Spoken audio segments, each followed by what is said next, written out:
Hi, I'm Karan Thapar. Over the last few years, I hope you've been watching my program, The Interview on the Wire. During that period, I've interviewed doctors, politicians, businessmen, scientists, authors, and even the occasional Nobel laureate. For me, it's been exciting.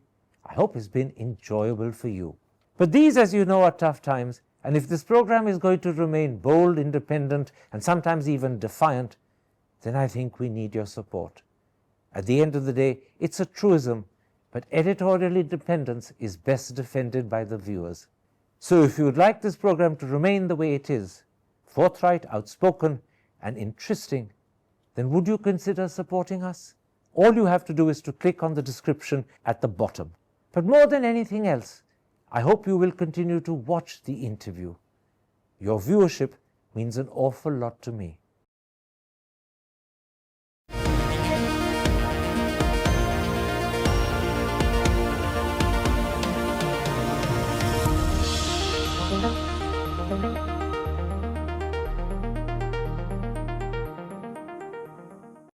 Hello and welcome to a special interview for The Wire. After the horrific Pahalgam terror attack in April, there's only one key question the Indian audience want answered, and that question will be my principal focus today.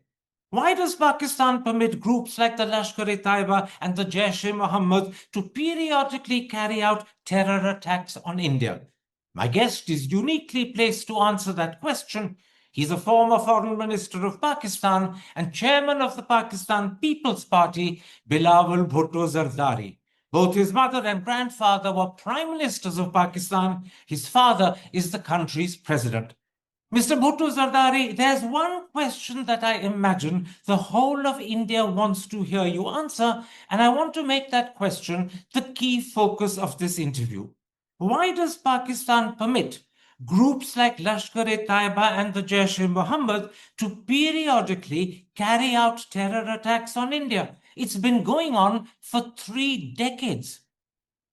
Thank you so much for having me, Karan. I really appreciate this opportunity, not only to speak to you, but through you to the people of India. As far as your question is concerned and the way that you phrased it, obviously I will disagree. Pakistan does not willingly permit the groups you mentioned or any group to conduct terrorist attacks outside of Pakistan, but also within Pakistan.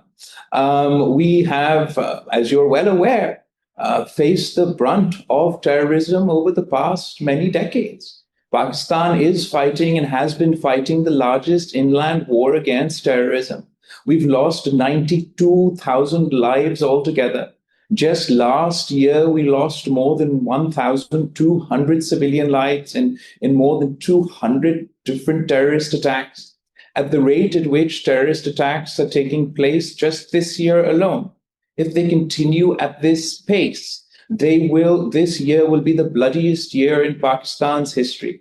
I too am a victim of terrorism. I feel the pain of the victims of the Pahalgam terrorist attack. I understand the trauma that their families are experiencing in a way more than many others can ever imagine. I hear your answer, Mr. Bhutto-Zardari. Let me, in response, quote General Musharraf, your country's former army chief, your country's former president. This is what he said to Dunya News, a Pakistani channel, on the 25th of October 2015. Speaking about the Lashkar-e-Taiba, he said, we supported them and trained them as they were fighting in Kashmir. Hafiz Saeed and Lakhvi were our heroes. And 4 months later, this is exactly what he said to India Today on the 11th of February 2016. Inter-Services Intelligence trains Jaish-e-Mohammed and Lashkar-e-Taiba, and then he added, terror attacks will continue until India addresses the Kashmir issue. This is your country's former army chief and former president confirming that the Pakistani state is involved in terror against India. I don't need to rehash with you my views on the former dictator, Pervez Musharraf. Suffice to say, as far as the history of terrorist groups in my region, LEJ and LET are one or two of them. There are other such terrorist groups. where Pakistan had a policy as a result of the Cold War to support what at the time weren't perceived as terrorists or called terrorists. That word came about after 9/11. Before then, such groups were seen as freedom fighters.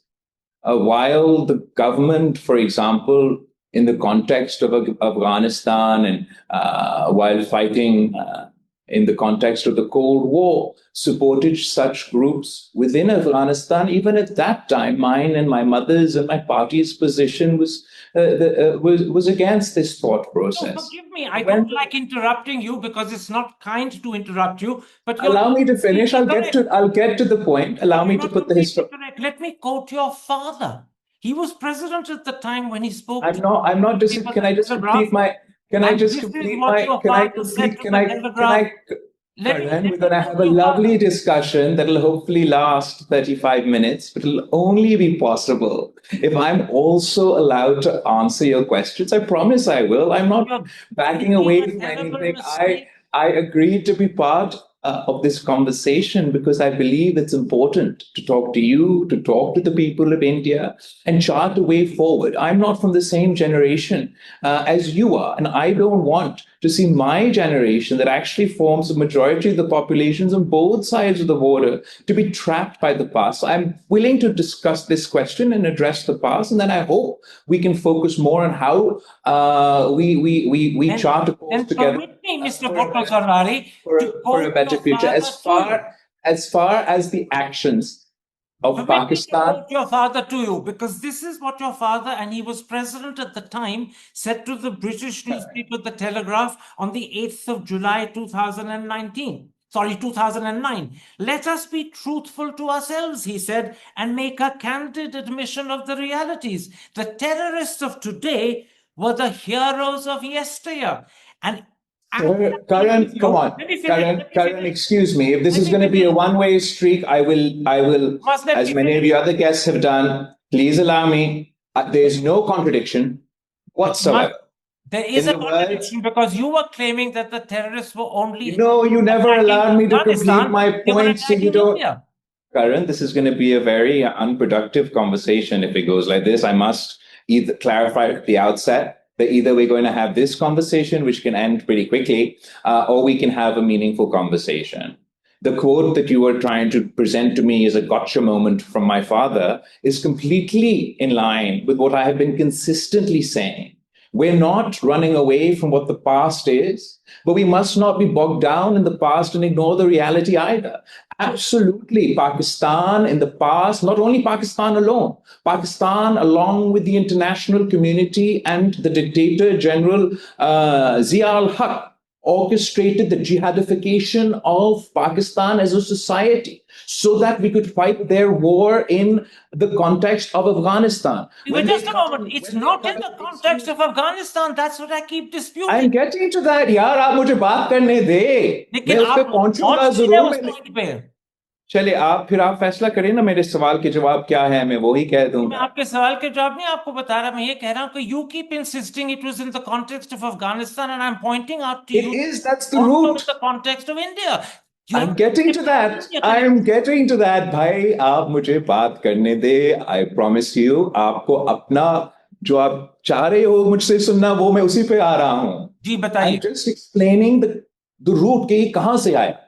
हम आज तक क्यों सफर कर रहे हैं ना सिर्फ LET और एलईजे के कॉन्टेक्स्ट में मगर मेला मुल्क में टीटीपी के कॉन्टेक्स्ट में अलकायदा के कॉन्टेक्स्ट में दाइश के कॉन्टेक्स्ट में बीएलए के कॉन्टेक्स्ट में ये तमाम this entire issue of terrorism that we are facing in the subcontinent today is a direct result of what happened in Afghanistan.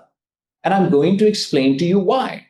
All these groups, whether it's Al-Qaeda, whether it is these groups that you have mentioned, they trace their past to the Afghan Jihad. Once the Afghan Jihad was over, some groups decided that they were going to set up shop in Al-Qaeda and attack 9/11. Other groups decided that they were going to wage the Afghan Jihad. You keep talking about the Afghan Jihad. I'm actually asking you to focus on Jaish-e-Mohammed and Laskhar-e-Taiba. Allow me, please. Let me finish and then you answer. Let me finish. This is what... Allow me to finish, then I will allow you to ask your next question. Otherwise, I will get up and go. You're The point is that they started in Afghanistan. They started in Afghanistan. They then splintered off into Al-Qaeda and other groups, including those groups that went on to call the Kashmir Jihad.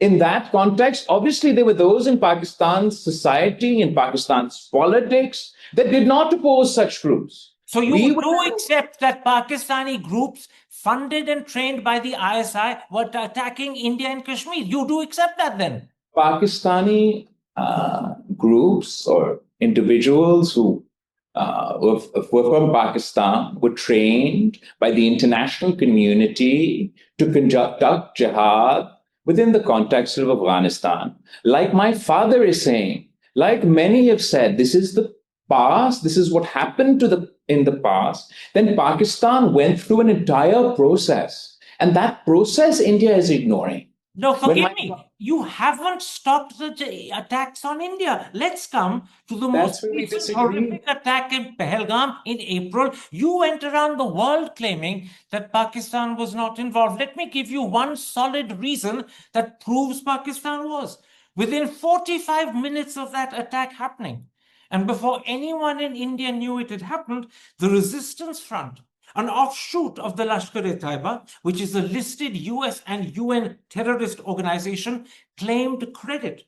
This is the same group that India has on 3 separate occasions attempted to have listed at the UN as a terrorist entity, but was blocked by China acting on Pakistan's behalf. And then after Pahalgam, Pakistan itself refused to allow the Resistance Front to be named in the UN Security Council statement. What greater proof can there possibly be that Pakistan is shielding and protecting the Resistance Front?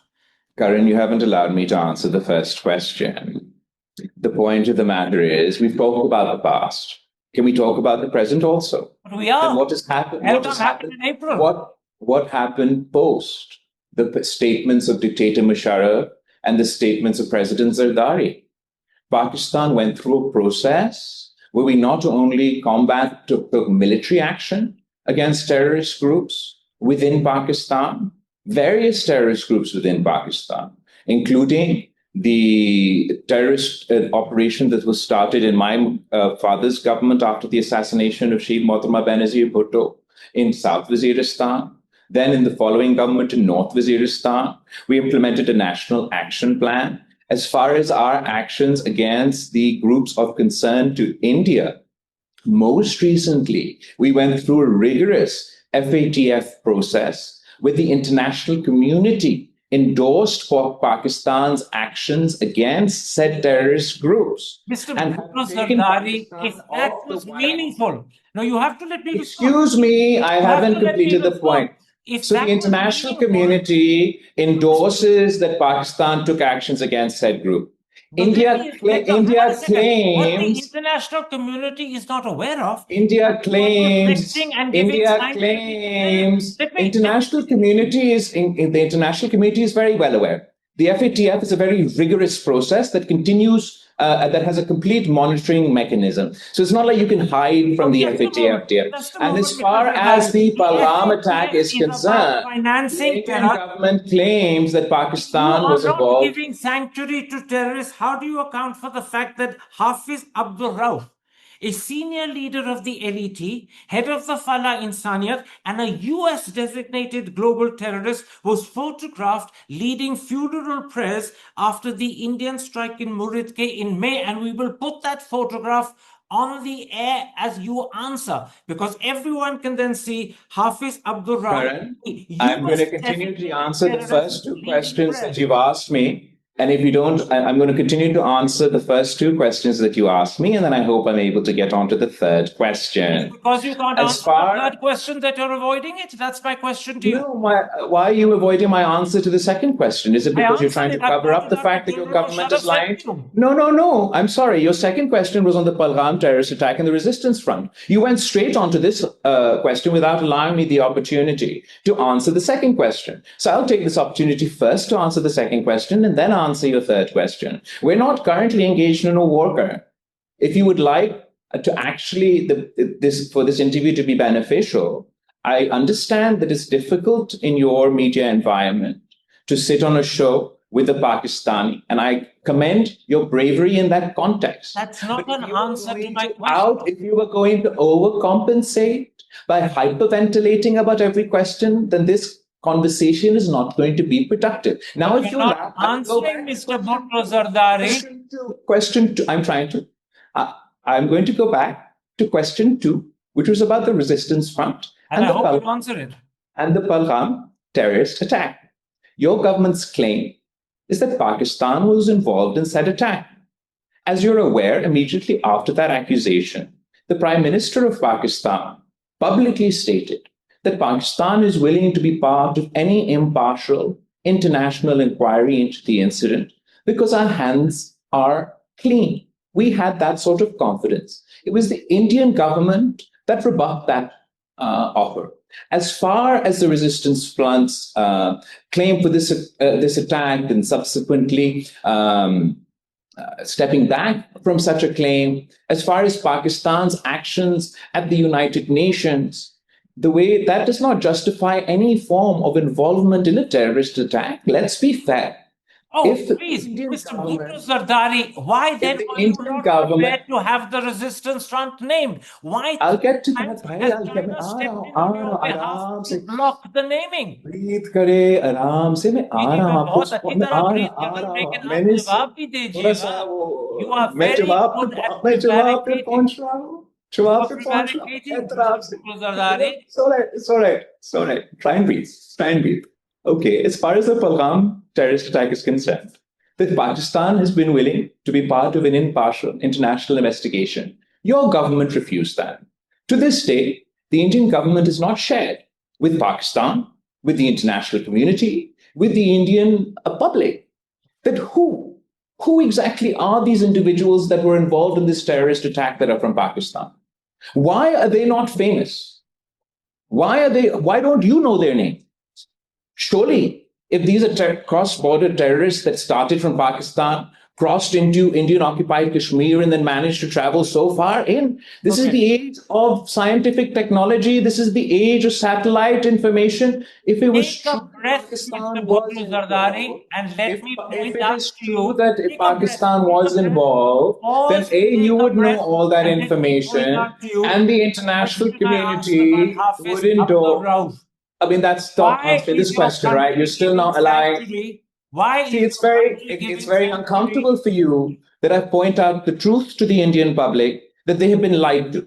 That they've been lied to that Pakistan was involved in this attack when we were not. To this day, the government have been unable to provide the evidence. That's why, during this war, the Indian media and the Indian government launched a campaign of disinformation to continue to bamboozle the people of India. I don't believe that the people of India... Anyone can spend 5 minutes refusing to answer a question. I've answered the question. You're refusing to accept my answer. Distraction. I'm saying that Pakistan was not involved. You said to me that you have taken action against terrorists. I pointed out to you that a US designated global terrorist, Hafiz Abdul Rauf, was photographed leading funeral prayers. Worse still, he was photographed in the company of leading members of your army, and I'll name them. Lieutenant General Fayaz Hussain Shah, the Lahore Corps Commander, Major General Rao Imran Sartaj, the GOC 11th Infantry Division. These aren't ordinary junior officers.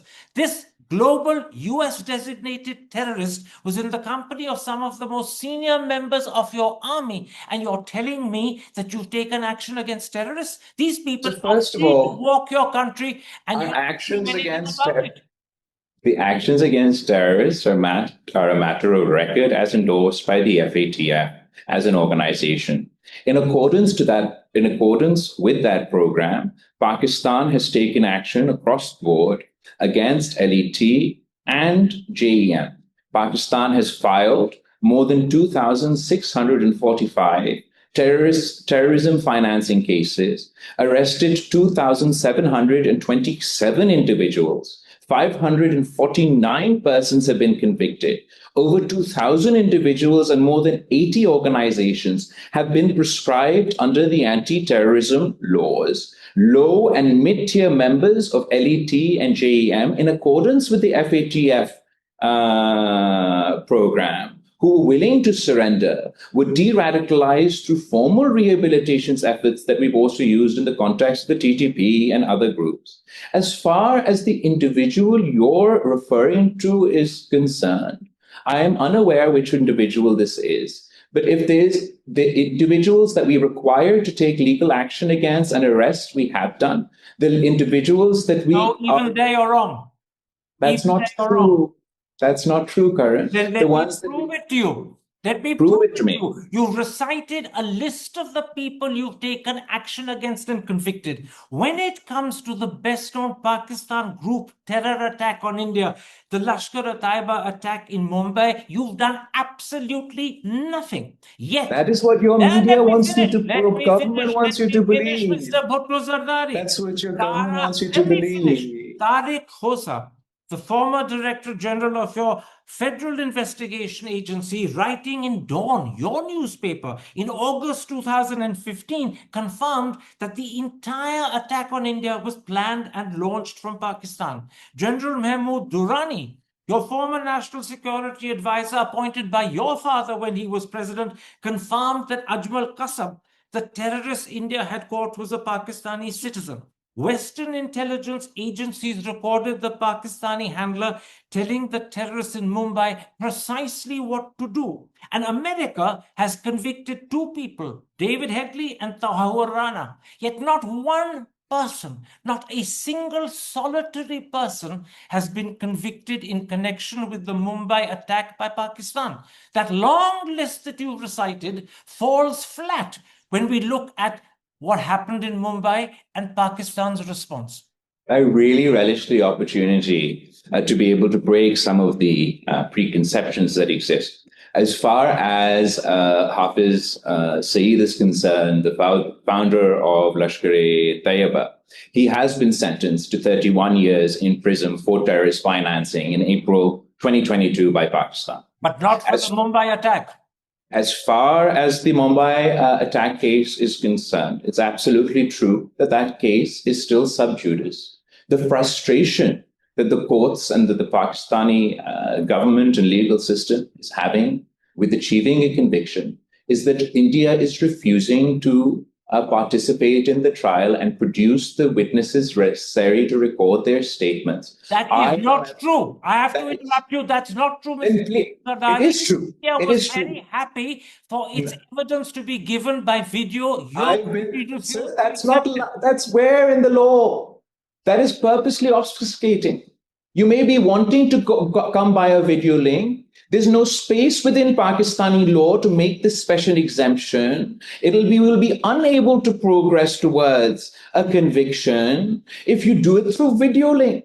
What about the evidence made public by Tariq Khosa? I would love evidence made public by Tariq Khosa. He's confirmed that the terrorists were imparted training in Thata, Sindh. Sindh is your province. He's confirmed that the operations room in Karachi, where the operation was directed from, was identified. He's confirmed that the alleged commander and his deputies were identified and arrested. He's confirmed that foreign-based financiers were traced. More importantly, Tariq Khosa has confirmed that the casings of the explosive devices used in Mumbai were recovered from the Thata Sindh training camp, and the engine of the dinghy used by the terrorists was traced to a Karachi sports shop from where the LET purchased it. Why can't you act on the basis of that evidence? Who said we're not acting, dear? Who said we're not acting? You haven't. Who said first of all, you keep going back to Mumbai as if we're pretending it didn't happen. It absolutely did happen. The case is ongoing. We're asking you to come and participate in the case and present your witnesses. So why don't you start with Tariq Khosa's evidence? He's your own director. I'm sure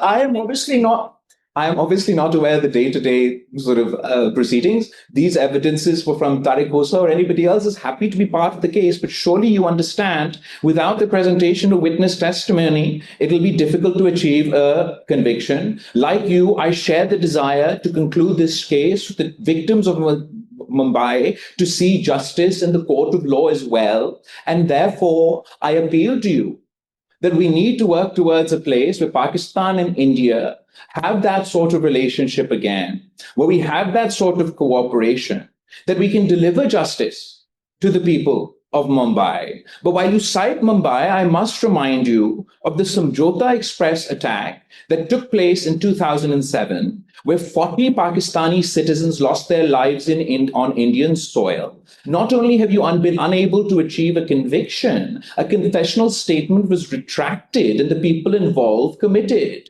We can't ignore saffron terror on one side and then hold another sort of bar by which Pakistan is judged by. Pakistan is to this day committed to the conviction of those involved in the Mumbai terrorist attacks. We appeal to the government of India and the people of India. You are committed to the trial and conviction of people involved in the Mumbai terror attacks. Why are you not acting on the evidence made available by Tariq Khoza, the Director General of... What do you mean by acting? We're not at the investigation stage. In 2015. Yes, Dawn is my newspaper. You're not breaking news to me, Karan. The point and the fact of the matter is that ultimately you need a conviction through a court. I can present, for whatever value it would hold, an article written in Dawn, but I would still be required to provide the witness testimony of the individuals that we're seeking India's assistance to present towards the court. The truth is, even when you take into your protective custody, anyway, whatever that may mean, I've answered your question on. Americans have said that he fathered a baby in your custody. Ooh. Your custody is meaningless. The Americans have said it. Fathering babies in custody, do we really want to go into conjugal? I have no idea about this accusation. You're admitting at least, finally, that somebody's in custody. Aap mazid action chahte ho. You want something more from Pakistan rather than screaming at us through the media as part of a comprehensive, as a comprehensive dialogue between India and Pakistan. In an interview, apni jagah bhai, you may desire, for example, in the context of the Mumbai case or any other context, further action by Pakistan. What do you believe is the most productive means to encourage that further action by Pakistan? I believe that as part of a comprehensive... we are speaking the truth. Your government that's involved in disinformation. Where Masood Azhar is. If we're in a conversation as a part of a comprehensive dialogue, then we will be able to discuss that and any other issue. Confirmed to me that Masood Azhar was in your protective custody. Who confirmed to you? Have you let him go? Have you left him free without trying? Who confirmed to you in 2016? Taj Aziz, the special foreign policy advisor to the Prime Minister of the day. You said a very important thing there. In the initial stages, the police took into custody the head of the Jaish-e-Mohammed, that is to say, Masood Azhar. He is in custody. Yes, protective custody. He is in protective custody. Yeah, yes. Because the papers in India have been questioning this. You're saying he is definitely in protective custody. That's right. And he's been in protective custody, I believe, since the 14th of January, that is to say for 6 weeks, almost. Yes, as I mentioned, the incident happened on the 2nd of January, and it took a few days after that to start the action. So from 14th January till today, Masood Azhar is in custody. This is what is reported. Just reported, or is it a fact? I mean, reported by the agencies concerned. And it is a fact? Yeah, absolutely. That's new information for me. If he was in our custody in 2016, that'd be a great thing. As far as my information is, as of today, he's not in Pakistan's custody. Quite and right. That's what I'm saying. Having taken him into custody, did you let him go? I'm unaware of this, and I can't take you at face value, so excuse me as far as the Zardari's points and my ignorance of whether it is this or not. I can tell you what I know. And what I know is that Masood Azhar, again, due to his links to the Afghan jihad, which I was trying to explain at the start, didn't allow me to complete the point, is in Afghanistan. If he is in Pakistan and we're able to catch him, we'd be more than happy to. Again, I believe if we were engaged in a comprehensive dialogue with... this is what I'm saying. You have no idea who's in your custody or who's not. He's not in our custody, though. Anyway, if we were part of a... Let's try and make the most of the time we have left and focus on solutions. There are many problems and we have different perspectives. आपका अपना perspective है, मेरा अपना perspective है. Let's try and find common ground. Let me I believe- quote to I you believe- from an interview I you believe- gave Foreign Policy. I'm quoting your interview in June. It was literally 3 weeks ago. Speaking to Rishi Iyengar of Foreign Policy, you said, we have changed as a country. If I recall correctly, That's a substantive fact. That's evident through the course of events, it's They not were not the evident. same. I'm going to India quote may you. have stopped It's talking not to evident. us. It's not. India has a caricature of our Newspaper- Pakistan. Now, hang on a second. Dawn newspaper has this to say. As has been witnessed for nearly 2 decades now, the state moves to ban militant outfits, but in little time they are back up, running with new names and an entire structure of violence that is intact. Dawn newspaper doesn't believe that you've changed. That's not true. Obviously, we have changed as a society. It is also true. It is also true that the threat of terrorism still exists. It's an ever-evolving threat. For example, when they thought that they defeated Al Qaeda in Iraq, there was a new group that emerged in the form of Daesh. This is a different sort of threat than the traditional threats we faced in the past. And as a victim of terrorism, I genuinely desire for us to collectively confront this threat in all shapes or forms. I want to see a South Asia that is free of terrorism. And while Pakistan's past we can litigate, I don't want to necessarily litigate right now. It is also an absolute fact that we have changed. The world has seen us launch an operation in South Waziristan, in North Waziristan, implement the National Action Plan. The FATF has endorsed Pakistan's actions against the group of your concern. We obviously are still a victim of terrorism.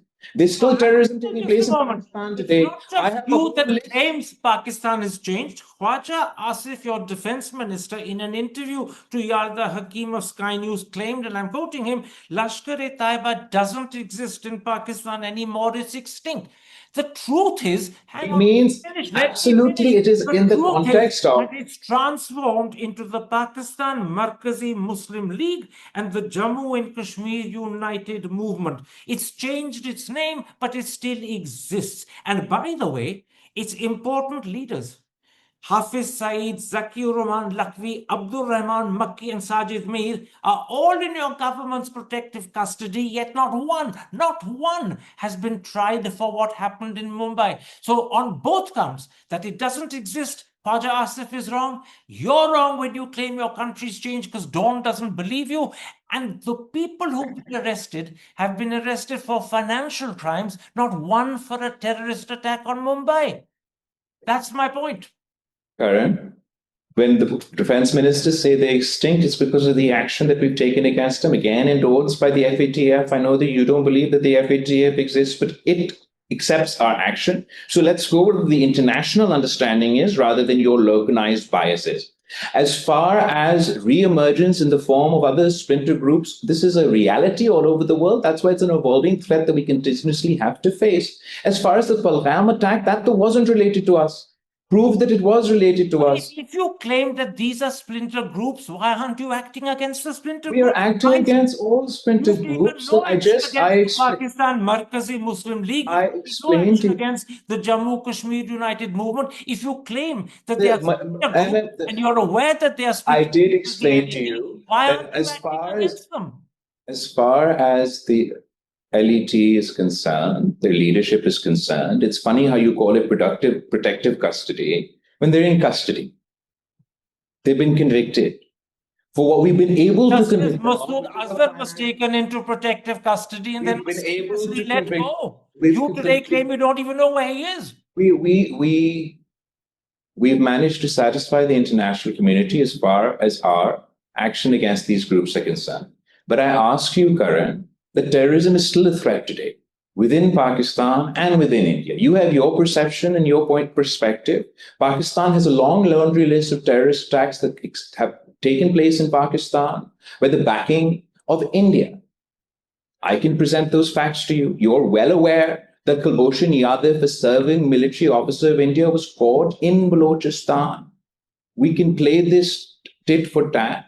or we can move That forward. is an account that is disputed by the Indian government. The Indian government believes. Yeah, but every account that you Drag make them is across the disputed, border and from every Iran. account that I But make let's is not get disputed. deflected by The that. fact Let's of the not get matter is, deflected by that. the fact of the matter is that there is a whole series of terrorist attacks within Pakistan.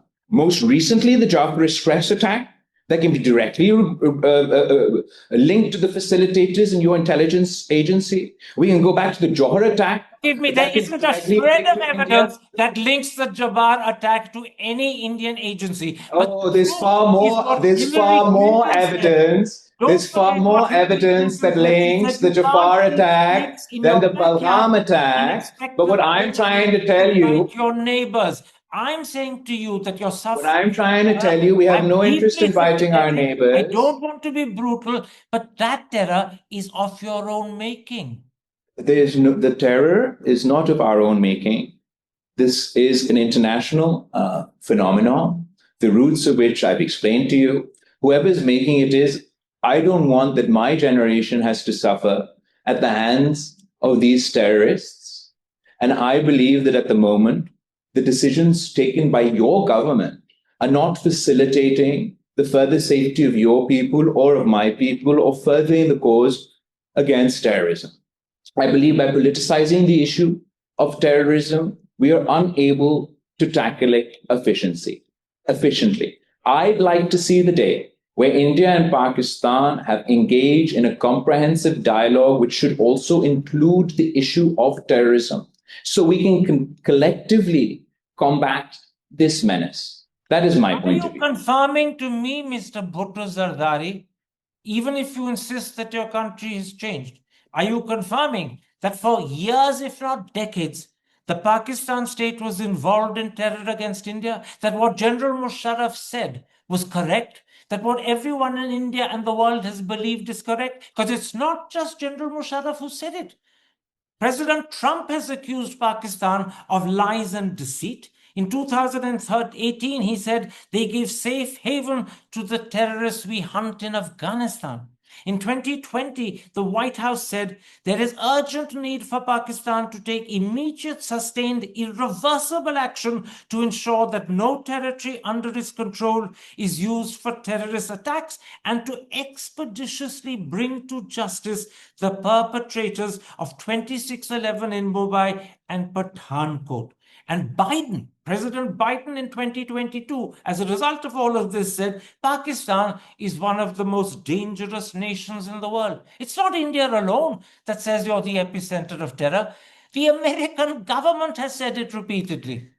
I'm so glad that you have so much faith in the American government, the American president's statements. I therefore draw your attention to the most recent statements by the American general before his own Congress, where he called Pakistan a phenomenal partner in the fight against terrorism, which is further proof that no matter whose perceptions were what, as you quoted in the past, that whether it's the American army or whether it's the FATF, the world knows that Pakistan has changed.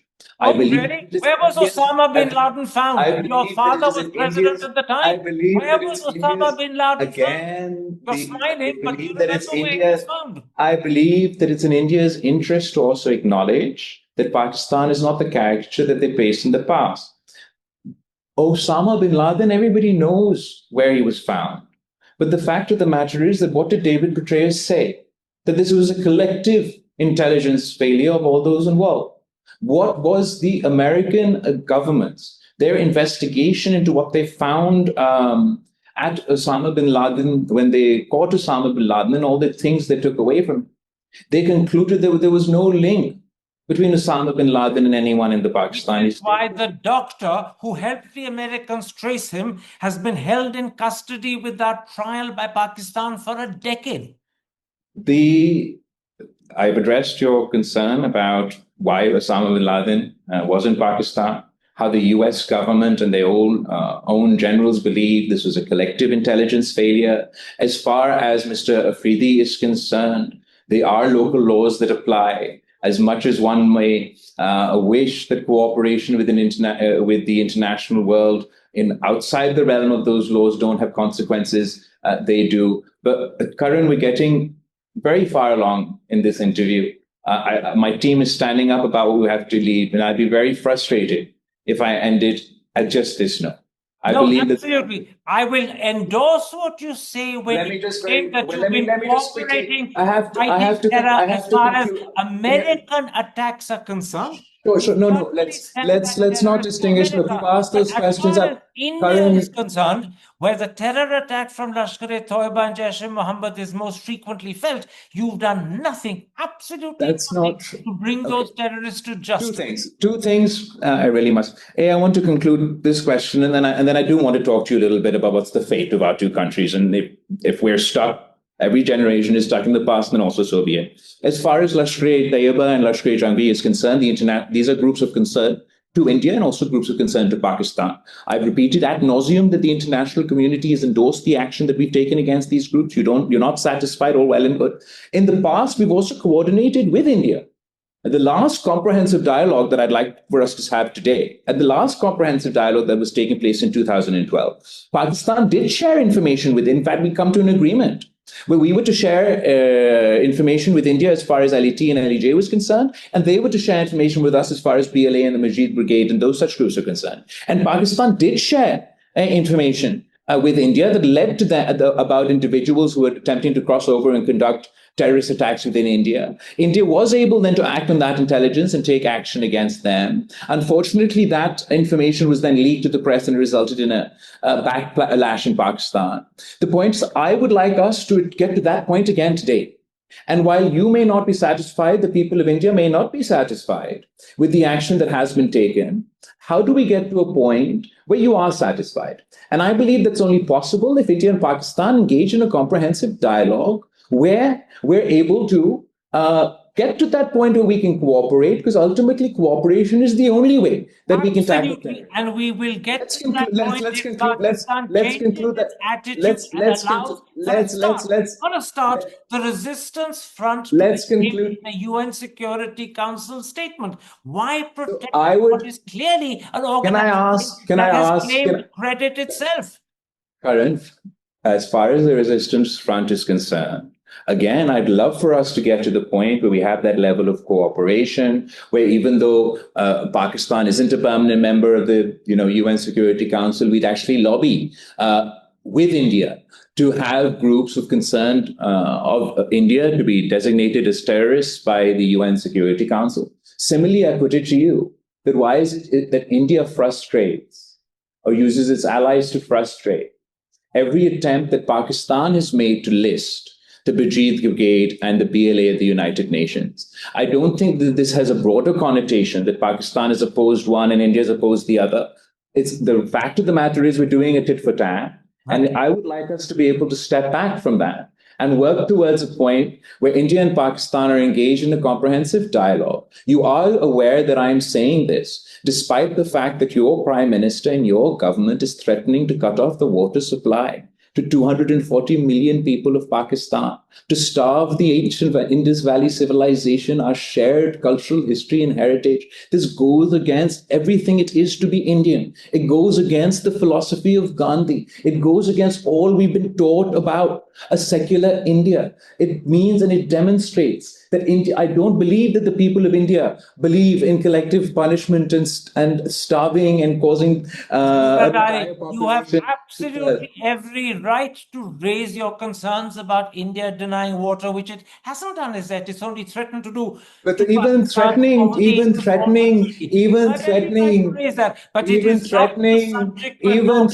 to violate, excuse me, it is a subject. Indian water terrorism is a serious issue.